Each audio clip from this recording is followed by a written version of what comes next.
Good morning, everyone, and welcome to the Quantum Leap Futures Morning Leap Session for Friday, March the 10th, 2017. My name is Doug McKay. I am the founder of Quantum Leap Futures. Each morning we get together in these live go-to sessions to take a look at the market macro to micro, take a look at the structure of the market, and then we drill down to our trade levels, our targets, and our hypotheses for the day. We do create four main hypotheses in order to have a plan in place.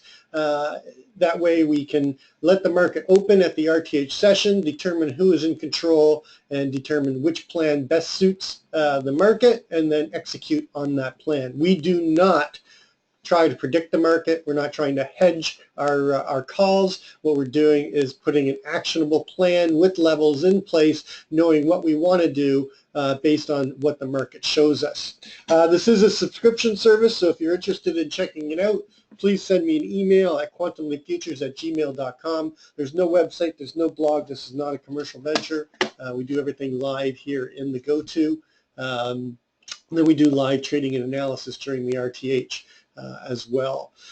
Please read through the disclaimer. Nobody at Quantum Leap is a certified trading advisor. We are retail traders operating within a self-organized learning environment. Past performance is not indicative of future results. Any trades that you see in Quantum Leap are for education purposes only. Please trade your own due diligence, your own trade plan, and your own risk metrics. Okay, so let's do the news. Obviously, today was non-farm payroll. Non-farm came out with a really good beat, 235, expected 196. Unemployment rate remained the same. Unemployment rate came down in Canada, expected 6.8. Previous 6.8 came down 6.6, and we had a huge employment change as well. So everything came out real positive on that news. Now, did it really give us a huge spike? No. It was kind of a non-event. Actually came out a little bit, somehow the news was out a little bit earlier because this move started happening. What was really nice was the move in gold. Gold is something I love to trade on non-farm. I basically have hit gold for the day. We had some beautiful, really wide rotations, some $7 and $6 rotations off the news. In fact, gold continues to give some large rotations as I speak. So taking a look at yesterday, let me just let me finish the news. Sorry about that. We do not have any other news today until 2 o'clock, where we have the federal budget balance. But basically, the big news is done. The market will ingest it, and we'll see how the RTH traders, once the market opens, react to it as well. Yesterday, we were looking for a rotation down and then start working our way back up. And we were one time framing down. I was expecting us to rotate down and then start working our way back up as our main hypothesis. Our second hypothesis was a move up, failure to break out of value, and then rotate down towards that 52.50 target, and then find buyers and chop back and forth between the 58 and the 67. We kind of got a little bit of both, but mainly it was hypo 2. We opened, had some some sideways chop, and then they sold off on that letter that came out, and then they found buyers, put in a higher fractal low here, and then just rallied up into the close, and we closed basically near the highs. So we were expecting continuation and the break of the one-time framing. So this was actually, this move here was a predecessor to what I expect to be a take-back day today, and a move back up into that distribution that we fell out of. But let's just back up for just 1 minute. Every day I like to start with a basic candlestick chart. I start with a monthly and then start working my way down in the time frames. I want to see where we are within the different time frames. You can see that we had a very, very strong run up. This is, I'm running this on the March contract. Let me just switch it over to continuous contract now that we've got rollover. So this shows it much better. You can see beautiful upward trend. I use a 9 EMA and a 20 SMA. I'm looking for the strength of trend by slope and separation of the two moving averages, where it's being challenged or violated. And I'm looking for candlestick patterns and continuation patterns. Multi-year upward trend challenged at the end of 15, beginning of 16. Then we take it back. We get this rising 3 pattern on the monthly. You can go back. We talked about this during this month right here as it was setting up, and then we get the continuation, and we go and put in the all-time high in the March contract. It's been adjusted on the June contract to 23.98, but the overall trend is up on the monthly. On the weekly, same thing. I'm going to switch this back down now to the M7 contract. So I want to be dealing with their numbers. Sorry. Now, I don't know why TOS is showing 97 1/4. My IRT, this is my paper money on TOS. But on my IRT, it's showing me the 23.98. So, either or, it doesn't matter. It's only 3 ticks away. But you can see we've got good slope and separation to the upside. Trend is very much in place. We were getting an inside week, but this moved down overnight, broke the low of the week. Our low for the week was 53.50. It is now 51. So we have broken the one-time framing up on the week, but we've taken it all back and we're trading at the highs of the week right now. Going to the daily, you can see that we had nice strong trend going up. Then we had the FUBAR Mr. Sneaky. They rotated down, closed out the technical gap against the 9, closed out the technical gap against the 20, bounced, and now we're getting continuation. Moving into the intraday time frame, we were downtrending for the last few sessions, and then yesterday we started our move back up late in the day, and then we got continuation in the Globex. And you can see on the 4-hour, we've been one-time framing up on the 4-hour, and we're getting a push up and the start of a new trend here. There is a naked cross here, so you might want to mark it down on your chart at 23.6450 on the 4-hour. Going to the 1-hour, you can see nice strong trend, good slope, good separation. Price is paralleling the 9 really nicely. Trend is very much up on the 1-hour. Going to the 30-minute, strong trend starts to weaken, challenges, and then takes back, and we're getting continuation. On the 15-minute, same thing, strong trend moving up, sideways consolidation, and then the continuation pattern. And then on the 5-minute, you can see that we got good slope, good separation. Trend is up. A technical gap close here would bring us back down to 73.75. Okay, so let's take a look at the structure of the market.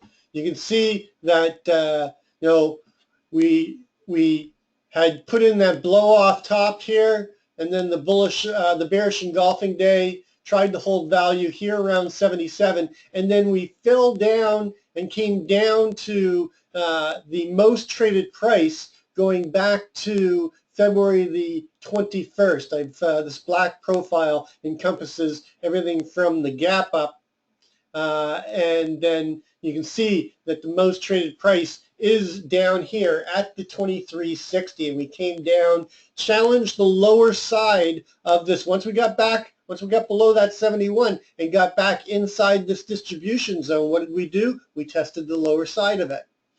Down buyers, accepted price again around the 23.60, and what have we done since? We've moved up through the 67, accepted that 67 overnight, and continued to move up. We broke above our key line in the sand above at 71. We've got a little bit of resistance here at the upper distribution of this right here at the 73 and a quarter, 73.50. But if we can get above that, that's sorry, 75.50. If we can get above that, then I'm looking for a move back up into where they were trying to hold value at 77.75. If we get back below 71, look for them to come back down, close out the gap. We are going to get another gap today. Well, we get some time. We get 30 minutes. But as it stands right now, yesterday's high was 23.66 and a quarter, and we're trading 74. So we're going to get a fairly large gap. So 71 is going to be our over-under line. Below 71, I'm looking for a move back to the 67, 66 level to test the top of that gap. If we can hold above the 71 then and get above 75, then I'm looking for a move up into the 77, 75, 78, and possible continuation and a push up here. So taking a look at the overnight session. Our overnight high right now was put in off the news. We got up to the 76 and then we one-ticked it and fell off. So we do have a possible one-ticked failed auction. So we're going to watch how price reacts here and whether or not we get a bigger move down below the 73 and of course the 71. So the overnight high right now is at 76 and a quarter. Move this off of here. And the overnight low is not going to change. It's all the way down at the 51.75. We held the low of the RTH session in the Globex last night. And then we have an overnight VPOC, which is not going to shift. It's at 70.50.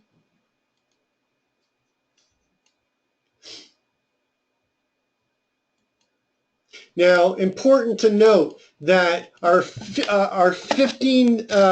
daily 20 period full session ATR is running at 1546. So 51.75 plus the 1546, our daily ups.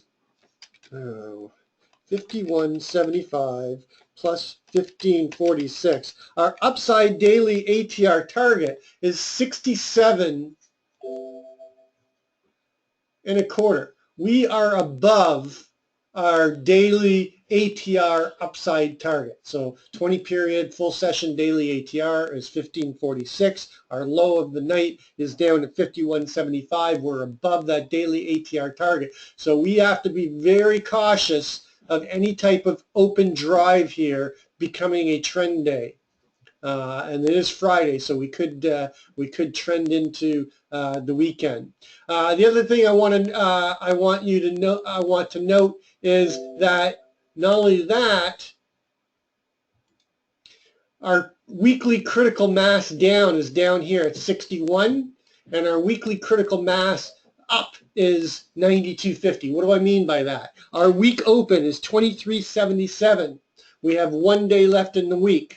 Okay, our daily ATR is 1546. If we get above the 92, okay, we are going to be above critical mass. Plus, off of the low of the week, our weekly ATR, our average true range for the week, is 43.50, and our weekly ATR upside target is up here as well. So we've got some key targets up here. If we get above this, okay, I'm looking for equalization and a move to take out that all-time high March on a trend day. It's a little bit far to go.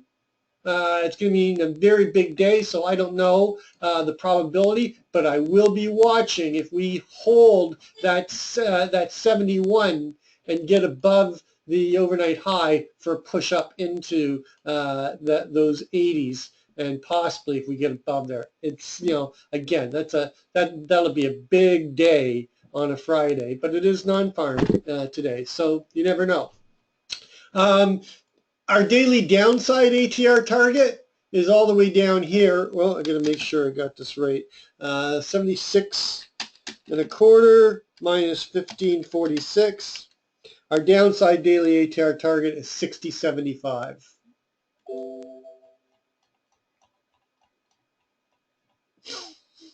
And that gets us close to the weekly critical mass down.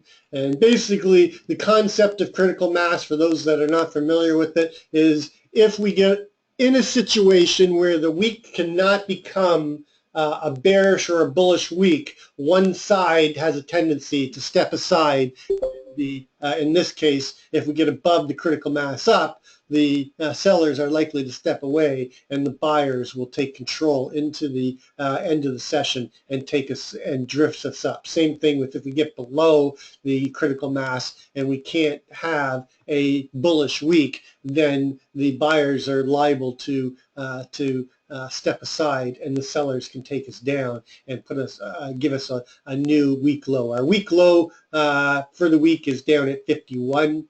We put it in yesterday. And just to note, we did break the one-time framing down, so that's why we've got to pay attention to if we do get below the 60, even though it's going to bring us right back into yesterday's range. If we do break below it and get outside below the value, I'm going to put a trade zone here at the 58.75. It's the midpoint and right near the value area low. If we get below that, we're below critical mass, and I'll be looking for a new week low to be put in and a move down here towards the 47. And this is not going to be our key line in the sand anymore.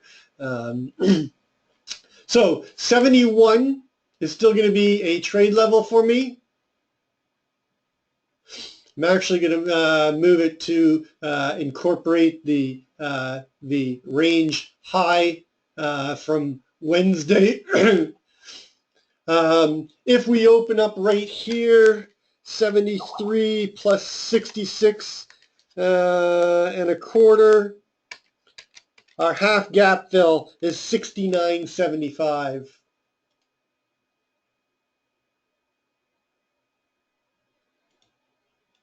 That's the half gap against the range.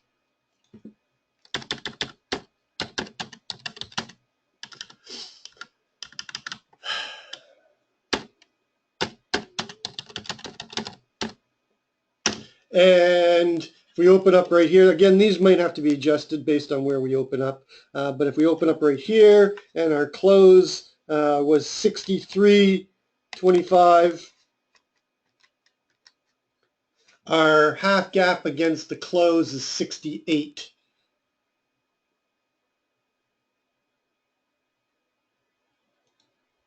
This is getting really cluttered, but a lot going on right now.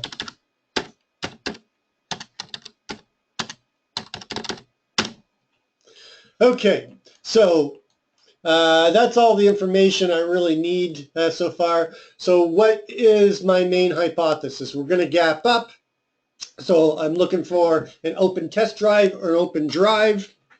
I'm looking for them to come down towards the 71, the 70, 75, hit the half gap, and then find initiative buyers and push us up and take us up towards our key target at 78, and then chop around in the move this over and open this up, chop us up, chop around this 78 area between 78 and 82.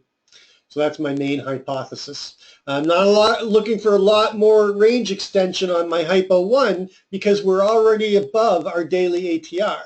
My Hypo 2 is an open auction, push up, fail between 76 and 78, find responsive sellers, and then rotate us back down to the range high and chop between the 70 and the 67, and then push down and come back down into the upper distribution and back into value and chop around here. and fight this this 60 area and come back into balance around the microcomposite VPOC. Hypo 3 is an open test drive or open drive, okay, testing the 70, but pushing up through the 78, chopping here, and then pushing through the 81 and coming up coming up into the 90s, chop around in here, and maybe a late day probe into new all-time highs and a complete trend day up. That's a low probability for us to get that high, but because of the situation we're in, we have to be thinking about it. Okay, and then my fourth hypo is going to be an open auction, out of range, out of value, and then we chop, okay, and we get a rotational day between the 77 and the 67, and we just basically fill this part of the profile in and spend most of our time fighting the range high and the naked VPOC and just get a sideways day. There is an alternative, which is a complete take-back day, but it's really low. If we get down below the critical mass and break below the value area, then we could see some ugliness coming into the weekend and a new low put in on the week and come down, a move back down here to close some of these gaps down here at the 47 and the 44 area. But again, that's lower probability as well. Hypo 1 and Hypo 2 are the most likely to happen. Maybe Hypo 3, but again, I'm expecting more of a rotational day today since we've made our move in the Globex. All right, quickly taking a look at gold. I know I'm taking a long time here. We talked about this. We said that if we did not hold, okay, above that that 1211, that things could get ugly really quickly with gold, and that once we broke below the 1203, that support did not come in until that 95 to 93 area. And what did we do overnight? We came down. We came down into the, I think the low overnight was 94.70. 94.50. So we basically came right down into this distribution zone and found buyers right where we expected to find them. Okay, I mean, not only that is we knew once we broke that key support at the 1211 that things could get ugly, and we confirmed it with the break below 1203. They actually, which was really interesting, is during the pause, they came down and tested that 1200 level, okay, but then during the 15-minute pause, and I posted it in the room last night, really sneaky thing happened. Is during the equities, the futures equities pause, gold remains trading. It actually went down and broke the 1200 during that 15-minute pause, and that told me that the move would be down overnight. I actually shorted it overnight, and then went to bed, and then I traded non-farm. Two-day balance right now.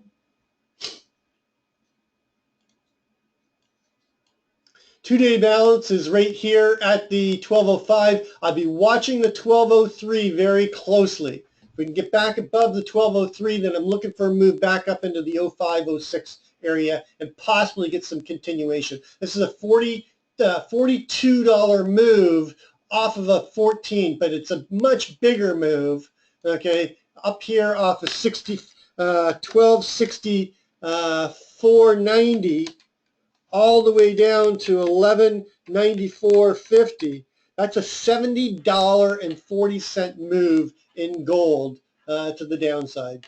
Just to think I was short up here too, but that's a whole nother story. So we've made a pretty big move. I'm expecting balance to come into play. We need to mature the auction down here. I'm not expecting a lot of more downside today, so I'm expecting basically chop. Okay, non-farm, we pop back up over to 1200, and if we can get above this 1203, then I'm expecting us to continue to hold the 1200s. If we get below the 1200s, we may come back down into this 95.70, but I'm not expecting a lot more downside rotation just because of how big this move is.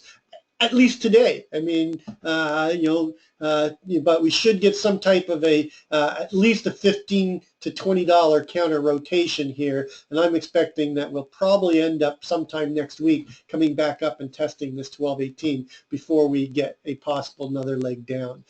So key levels to watch on gold, obviously the 1203, obviously the 1200, anything below the 1200, looking for the 95.70 with 99.50 being your first part of first support area. But if we get above the 03 and we can hold that, look for them to move up and put a new high of the day in, most likely, and come back up here in balance, and maybe even go up and test the 1211.